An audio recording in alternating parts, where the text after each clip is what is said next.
អំពីទីផ្សារដោះដូរកីឡាកររបស់ក្រុម Manchester City ក្នុងខែមករាឆ្នាំ2026ព័ត៌មានក្តៅៗអំពីការទិញចូលនិងពីចចាមអារ៉ាមរបស់ក្រុម Manchester City Signings and Rumours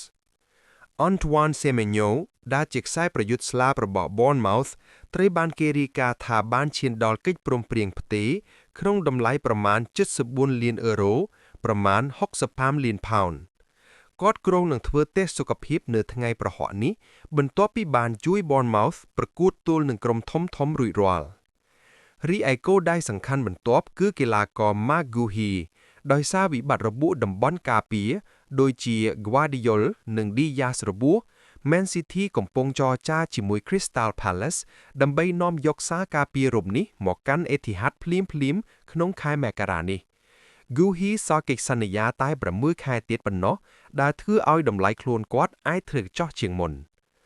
សម្រាប់ Gianluigi Donnarumma មានសេចក្តីរាយការណ៍ថា Man City បានសម្រេចការចុះហត្ថលេខាយកអ្នកចាំទីរូបនេះពី PSG កាលពីដើមខែមករាដើម្បីមកពង្រឹងតំបន់ការពារចុងក្រោយ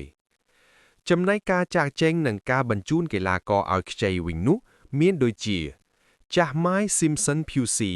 ខ្សែប្រយុទ្ធវ័យក្មេងរូបនេះត្រូវបានបញ្ជូនទៅឲ្យក្រុម FC Köln នៅអាល្លឺម៉ង់ខ្ចីរហូតដល់ចប់រដូវកាល Max Allen ត្រូវបានហៅត្រឡប់មកវិញដោយសារវិបត្តិរបួសខ្សែការពារកណ្ដាល Man City ដែលត្រឡប់មកពីការខ្ចីជើងពីក្រុម Watford ជាបន្ទាន់ដើម្បីបង្ក្រប់កិច្ចតាមពាក្យចចាមអារ៉ាមថា Nathan Ake មានព័ត៌មានថា Man City ត្រៀមលក់រូបគេក្នុងតម្លៃប្រហែល35លានអឺរ៉ូដែលមានក្លឹបដូចជា Inter Milan,